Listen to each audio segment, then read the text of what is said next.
है नमस्कार आदाब सत श्री अकाल मेरे प्यारे दोस्तों। स्वागत है आपके अपने YouTube चैनल जीएस के तड़के पर। मैं हूं आपका होस्ट एंड दोस्त श्रीवास्तव जी, लेकर आ चुके हैं बीएड की जो मॉडल सीरीज है। आपके 2016 की आज का हिंदी का पेपर होगा। और हाँ, साथ ही साथ आपको बताते चल रहा हूँ कि पीडीएफ जो है इसका आपको टेलीग्राम पर आप सर्च कर लीजिएगा जीएस का तड़का। साथ ही अगर वहां नहीं मिलता है तो आप व्हाट्सएप नंबर देख लीजिएगा 6397850110 पे आप सर्च कर सकते हैं। साथ ही साथ आप हमें चलिए आप हमें फॉलो कर सकते हैं। टेलीग्राम पर लगातार टेस्ट होते हैं, आप उसे ज्वाइन कर सकते हैं। साथ ही चलते हैं, शुरू करते हैं मॉडल शब्द पेपर 2016 का पहला क्वेश्चन हिंदी का।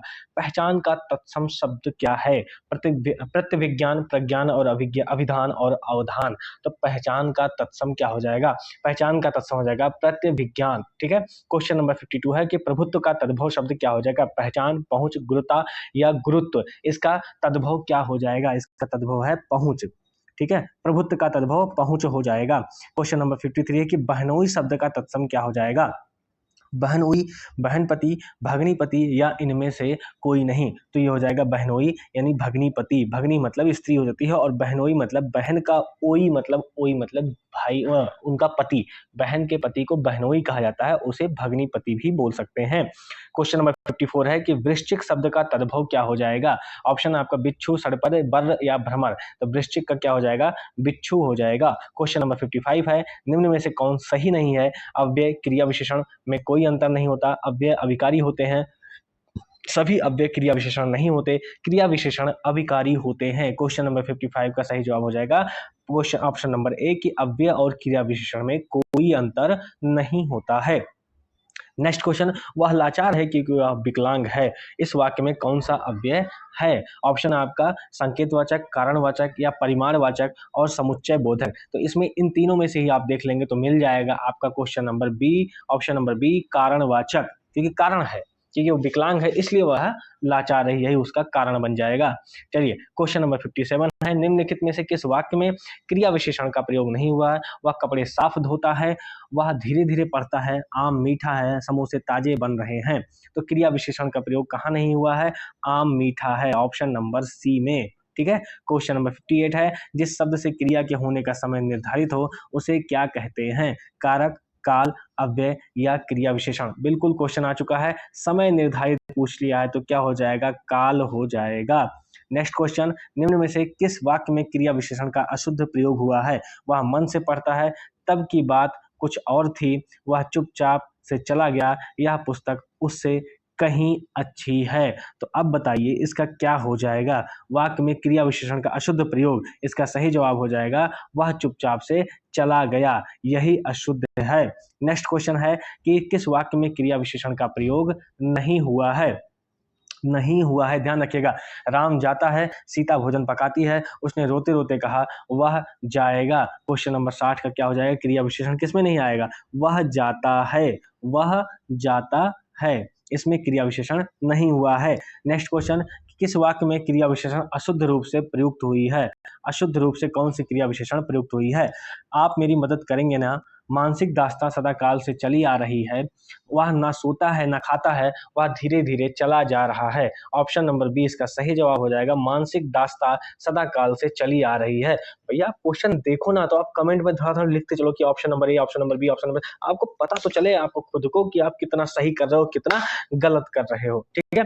चलिए संस्कार का संधि विच्छेद बताइए। संसधनकार, समधनकार, संधनकार और सहधनकार। तो संस्कार का संधि विच्छेद क्या हो जाएगा? ऑप्शन नंबर बी है समधनकार, यही होगा इसका संधि विच्छेद किसका? संस्कार का। नेक्स्ट क्वेश्चन है कि उद्गम में प्रयुक्त उपसर्ग बताइए। उद्गम में प्रयुक्त उपसर्ग क्या हो जाएगा? ऑप्शन है उत, उत ता में हलंत है उद और दा में हलंत है उद में। ठीक है। अब बताएंगे आप कौन सा हो जाएगा? तो ऑप्शन नंबर बी है उद्गम में उत जो है उपसर्ग का यूज हुआ है। संस्करण में कौन सा यूज हुआ है यानी उपसर्ग बताइए। ऑप्शन है आपके सन, सम, सम और संस। तो इसमें कौन सा संस्करण में यूज हुआ उपसर्ग? तो ये है आपका सम। ठीक है, जिसमें माँ में हलंत लगा हुआ। 100 की गिनती को क्या कहते हैं? शतक, सती, शताब्दी या प्रतिशत। ठीक है, क्या बोलते हैं, प्रतिशत। तो इसमें क्या हो जाएगा, 100 की गिनती को क्या कहा जाता है, शतक कहा जाता है। क्या बोला जाता है, शतक बोला जाता है। चलिए नेक्स्ट क्वेश्चन पे आते हैं। क्वेश्चन नंबर 66 है कि गुरु के समीप रहने वाला विद्यार्थी कहलाता है वज्र, बटुक, ब्रह्मचारी, अंतेवासी या गुरुकुल। तो गुरु के समीप रहने वाला अंतेवासी कहलाता है। बहुत ज्यादा इंपॉर्टेंट है अंतेवासी, जितना बार हो इंपॉर्टेंट लगा लो। गुरु के समीप रहने वाला विद्यार्थी अंतेवासी होता है। प्रत्यक्ष शब्द का सही अर्थ बताइए। प्रत्यक्ष शब्द का सही अर्थ क्या होगा। ऑप्शन है जिसका परित्याग किया जा सके, जो दान में दिया गया हो, जिसे उपेक्षा पूर्वक छोड़ दिया गया हो, जिसका परित्याग आवश्यक हो। ऑप्शन नंबर सी इसका सही जवाब होगा, जिसे उपेक्षा पूर्वक छोड़ दिया गया हो। रेस्तरां किस भाषा का शब्द है, जापानी, फ्रांसीसी, जर्मनी और रूसी। तो यह फ्रांसीसी भाषा का शब्द है। नेक्स्ट क्वेश्चन है आपका कि निम्नलिखित में से कौन सा शब्द उपसर्ग नहीं है, बताइएगा। परिरक्षा, निरूपण, स्वशासन और बृहत्तर। इसका सही जवाब क्या हो जाएगा, बृहत्तर जो है वो उपसर्ग रहित शब्द है। उपसर्ग रहित, आप ध्यान रखिएगा, ठीक है। चलिए नेक्स्ट क्वेश्चन आते हैं। लिप्सा शब्द में कौन सा प्रत्यय है, ओ तेरी तो, लिप्सा शब्द में कौन सा प्रत्यय है। क्वेश्चन नंबर 70 है। अ, सा, सा या इनमें से कोई नहीं। ऑप्शन नंबर बी है, इसका सा जो है लिप्सा में प्रत्यय होगा। नेक्स्ट क्वेश्चन है। अंगूठा दिखाने का अर्थ है धोखा देना, इनकार करना, खुशामद करना या आदर प्रकट करना। तो इसका मतलब है कि धोखा देना। अंगूठा दिखाने का अर्थ क्या होगा, धोखा देना। गोबर गणेश होना, मुहावरे का अर्थ क्या होगा कि किए धरे पर पानी फेर देना। बेवकूफ होना, गोबर की पूजा करना या गड़बड़ करना। गोबर गणेश यानी बेवकूफ, सॉरी, गोबर गणेश यानी बेवकूफ होना, ठीक है, बेवकूफ होना। चलिए नेक्स्ट क्वेश्चन है कि अन्न जल कौन सा समास है, द्विगु समास, तत्पुरुष समास, अव्ययी भाव समास या द्वंद्व समास। क्वेश्चन नंबर 73 है। इसका सही जवाब हो जाएगा द्वंद्व समास, क्योंकि यहाँ पर देखिए डैश भी बीच में आ जाता है। जैसे भाई बहन होता है, भाई और बहन, ठीक है ना, चाचा चाची, ये सब क्या हो जाते हैं, ये सब हो जाते हैं आपके द्वंद्व समास में आ जाते हैं, ठीक है। चलो, हाँ वो विलोम भी होते हैं इस तरह के। नीचे दिए गए शब्द समूह के लिए सही शब्द का चयन कीजिए जिसकी पत्नी मर गई हो। विदुर, विधवा, विधुर या विधाता। तो 74 का सही जवाब क्या हो जाएगा, वो हो जाएगा आपका विधुर। क्या हो जाएगा, विधुर। जिसकी पत्नी मर गई हो, जिसका पति मर गया हो, वो क्या कहलाएगी, विधवा कहलाएगी। नेक्स्ट क्वेश्चन है आपका, क्वेश्चन नंबर है 75। नीचे दिए गए शब्द समूह के लिए सही शब्द का चयन कीजिए जो किसी धर्म या व्यक्ति में आस्था ना रखे। निशांत, धर्मनिरपेक्ष, धर्मभीरु या नास्तिक। तो इसका सही जवाब क्या हो जाएगा, नास्तिक। जो किसी धर्म में ना रखता हो आस्था, अगर वो आस्था रखेगा तो क्या कहलाएगा, आस्तिक कहलाएगा। नीचे दिए गए शब्द समूह के लिए सही शब्द का चयन कीजिए। किए गए एहसानों को जानने, समझने व मानने वाला क्या कहलाएगा, सुविज्ञ, कृतज्ञ, कृतघ्न या विज्ञ। तो 76 का सही जवाब क्या हो जाएगा, वो कृतज्ञ कहलाएगा। क्या कहलाएगा, कृतज्ञ कहलाएगा। किए गए एहसानों को जानने और समझने वाला कृतज्ञ कहलाता है। कहते हैं ना कि मैं आपका ऋणी हूं या मैं आपका कृतज्ञ हूं, ठीक है।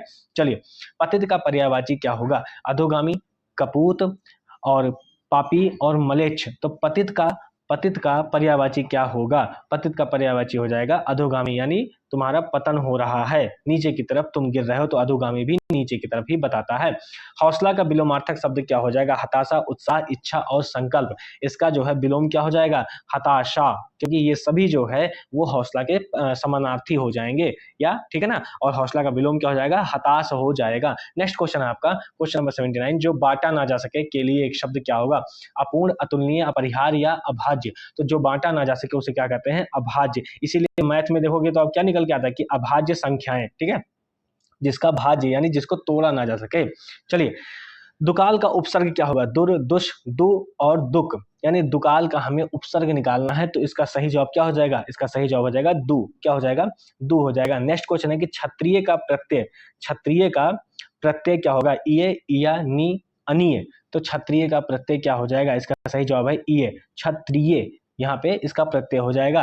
नेक्स्ट क्वेश्चन है, निर्जन का संधि विच्छेद है, नी प्लस रजन, निर प्लस जन, नी प्लस जन और निह प्लस जन। तो निर्जन का संधि विच्छेद क्या हो जाएगा, निह प्लस जन। क्या हो जाएगा, ऑप्शन नंबर डी है, ऑप्शन नंबर डी है, निह प्लस जन, ये हो जाएगा निर्जन का, ठीक है। ये विसर्ग संधि है, कौन सी संधि है, विसर्ग संधि में आती है। नेक्स्ट क्वेश्चन है कि अंधे की लकड़ी का अर्थ है, अंधे की लकड़ी का अर्थ है, ऑप्शन आपका बहुत कमजोर होना, एकमात्र सहारा, बिल्कुल असमर्थ होना या किसी अंधे व्यक्ति की छड़ी। इसका सही जवाब क्या हो जाएगा, एकमात्र सहारा। क्या हो जाएगा, एकमात्र सहारा। नेक्स्ट क्वेश्चन है कि चकमा देना मुहावरे का अर्थ क्या होगा, परेशान करना, परेशानी में डालना, ठगना या फिर इनमें से कोई नहीं। तो इसका सही जवाब क्या हो जाएगा, इसका सही जवाब हो जाएगा ऑप्शन नंबर सी, ठगना, ठीक है, चकमा देने का मतलब। एक पंथ दो काज कहावत का अर्थ क्या होगा? एक चीज के अनेक चाहने वाले हैं, एक साथ दो काम होना, एक रास्ते में दो काम करना, या इनमें से कोई नहीं। तो ये हो जाएगा एक साथ दो काम करना, एक पंथ दो काज। दोनों हाथ में लड्डू होना, मुहावरे का अर्थ क्या हो जाएगा? किसी भोज में शरीक होना, दोनों हाथों में मोतीचूर के लड्डू रखना, दो तरफा लाभ, या उपरोक्त सभी। तो इसका सही जवाब क्या हो जाएगा? दो तरफा लाभ, यानी दोनों हाथ में लड्डू मुहावरे का अर्थ होगा दो तरफा लाभ। क्वेश्चन नंबर 87 है कि समानांतर शब्द का संधि विच्छेद क्या होगा? समाना प्लस अंतर, समान प्लस अंतर, समा प्लस नानंतर, और समानः प्लस अंतर। 87 का सही जवाब क्या हो जाएगा? समानांतर का समान प्लस अंतर, ऑप्शन नंबर बी सही हो जाएगा। नेक्स्ट है दानवीर कौन सा समास है? बहुब्रीहि समास, अव्ययी भाव समास, द्वंद्व समास, या तत्पुरुष समास। तो दानवीर कौन सा समास है? यह है आपका तत्पुरुष समास। जो दान से वीर हो, दानवीर कहलाता है। दान से वीर, दानवीर, ठीक है। चलिए, और उसमें भी कौन सा समास हो जाएगा? करण तत्पुरुष हो जाएगा। चलिए, क्वेश्चन नंबर 89 है सीमा पर तैनात है सेना, दुश्मन, डाकू और पुलिस। तो सीमा पर कौन तैनात होता है बाबू भैया? सेना तैनात होती है। तो आंखें बंद करके कोई मार दे। निम्न में से कौन सा शब्द शुद्ध है? आयोजित, आयोजित, आयोजित, आयोजित और अयोजित। तो इसमें कौन सा शब्द जो है वो सही है? तो ऑप्शन नंबर सी है आपका आयोजित, ये आपका सही हो जाएगा, आयोजित, ठीक है। क्वेश्चन नंबर 91 है विनम्र का पर्यायवाची क्या होगा? बहादुर, सुशील, भक्त और विज्ञानी। तो विनम्र का पर्यायवाची पूछा है, ना कि विलोम पूछा है। तो यहाँ पे क्या हो जाएगा? सुशील। सुशील जो है विनम्र का पर्यायवाची हो जाएगा। वृक्षों के बड़े समूह को क्या कहते हैं? अकली, आगार, अंबार और वन। तो वृक्षों के बड़े समूह को क्या कहा जाता है? बहुत बड़ा एक समूह हो जाता है तो उनको क्या बोला जाता है? वन बोला जाता है, ऑप्शन नंबर डी। अब यहाँ से विलोम शब्द निकालना है आपको। दयालु, दयालु का विलोम क्या होगा? उदार, कठोर, निर्दय या सदय। तो दयालु का जो है विलोम क्या हो जाएगा? निर्दयी, ठीक है। कठोर का सरल होता है बाबू, तो दयालु का क्या हो जाएगा? निर्दय हो जाएगा। नेक्स्ट क्वेश्चन है 94 का विलोम क्या हो जाएगा? ऑप्शन आपका संकीर्ण, विकीर्ण, विकिरण या प्रकीर्णन। इसका सही जवाब क्या हो जाएगा? संकीर्ण। विस्तीर्ण का जो है विलोम क्या हो जाएगा? संकीर्ण हो जाएगा। नेक्स्ट क्वेश्चन आपका विकसित, विकसित का विलोम अविकसित, विकासशील, विकासहीन और अल्प विकसित। तो विकसित का विलोम क्या हो जाएगा? अविकसित। क्या हो जाएगा? अविकसित, ठीक है, बिल्कुल। विकसित का विलोम अविकसित हो जाएगा। नेक्स्ट क्वेश्चन है कि शुद्ध शब्द का चयन कीजिए। क्लेश, क्लेश, क्लेश, क्लेश, कलेश। अब बताइए ऑप्शन कौन सा सही हो जाएगा? तो इसमें जो ऑप्शन नंबर बी है ना बाबू, क्लेश, यही जो है शुद्ध है। यहाँ पे क्या है? यही शुद्ध है, option number B. Question number 97 है कि आलसी व्यक्ति जीवन में कभी भी सफल नहीं होते। इस वाक्य में विशेष्य क्या है? इस वाक्य में विशेष्य क्या है? ऑप्शन आपका आलसी, दूसरा व्यक्ति, दूसरा सफल और चौथा ऑप्शन जीवन। तो इसमें जो सही जवाब हो जाएगा वो हो जाएगा ऑप्शन नंबर बी, व्यक्ति। क्योंकि उसने पूछा विशेषण नहीं पूछा, उसने पूछा विशेष्य क्या है। विशेष एक तरीके से संज्ञा या सर्वनाम का ही रूप होता है, संज्ञा या सर्वनाम का रूप होता है। तो यहाँ पे क्या हो जाएगा कि आलसी व्यक्ति जीवन में कभी भी सफल नहीं होते। इस वाक्य में विशेष क्या हो जाएगा? व्यक्ति ही चला आएगा, वो क्या हो जाएगा? विशेष हो जाएगा। नेक्स्ट क्वेश्चन है आपका। भाई थोड़ा सा लाइक शेयर सब्सक्राइब करते रहो यार, तेजी से करा रहे हैं मॉडल पेपर, ताकि बस आपका रिवीजन होता रहे, फटाफट रिवीजन करवा रहे हैं। अब और क्या चाहिए? घर दुआर ले लो हमारा तुम लोग हैं। चलो 98 लक्ष्मण का पर्यायवाची निम्न में कौन नहीं है? सौमित्र, लखन, रामानुज और बलभद्र। तो लक्ष्मण का पर्यायवाची कौन सा नहीं हो जाएगा? वो हो जाएंगे बलभद्र। सौमित्र मतलब सुमित्रा जी का पुत्र, लखन लक्ष्मण जी खुद ही बुलाते थे, और रामानुज मतलब राम का अनुज। राम का अनुज कौन होते हैं? लक्ष्मण कहलाते थे, ठीक है। बलभद्र लक्ष्मण के पर्यायवाची नहीं होंगे, ठीक है। जल में चलने फिरने वालों के लिए एक शब्द क्या है? भैया थोड़ा लाइक से सब्सक्राइब कर दो दादा। चलो, जल में चलने फिरने वालों के लिए एक शब्द क्या है? ऑप्शन आपके उभयचर, जलचर, सरीसृप या ये सभी। तो जल में चलने फिरने वाले क्या कहलाएंगे? वो कहलाएंगे आपके जलचर। क्या कहलाएंगे? जलचर, ठीक है। उभयचर, उभयचर बाबू जो है वो दोनों में रहते हैं, ठीक है। सम्मति का संधि विच्छेद क्या होगा? क्वेश्चन नंबर 100 है सम्मति का संधि विच्छेद सम प्लस मति, सत प्लस मति, सन प्लस मति या सम प्लस मति। तो इसका सही जवाब क्या हो जाएगा? सम्मति का संधि विच्छेद क्या हो जाएगा? सत प्लस मति। ऑप्शन नंबर यहाँ पर सी दिया है, उल्टा हो गया है टाइपिंग में, ए बी सी इधर उधर हो गया, कोई दिक्कत नहीं, पर आप ध्यान रखिएगा। तो सत प्लस मति है सम्मति का संधि विच्छेद, ठीक है। आप यहाँ तक आ चुके हैं तो जरूर आपको क्लास सही लगी होगी, कुछ ना कुछ आपका फायदा जरूर हुआ होगा। तो उसे लाइक से सब्सक्राइब जरूर कर दीजिएगा मेरे साथियों। और साथ ही साथ आपको पीडीएफ वहां पर मिल जाएगी टेलीग्राम पर, और साथ ही अगर आप वहां नहीं पहुंच पाते हैं तो आप व्हाट्सएप पे आइए, आपको व्हाट्सएप पे टेलीग्राम मिल जाएगी, पीडीएफ मिल जाएगी। और साथ अपनी तैयारी को बहुत बेहतरीन बनाइए। जय हिंद साथियों, धन्यवाद।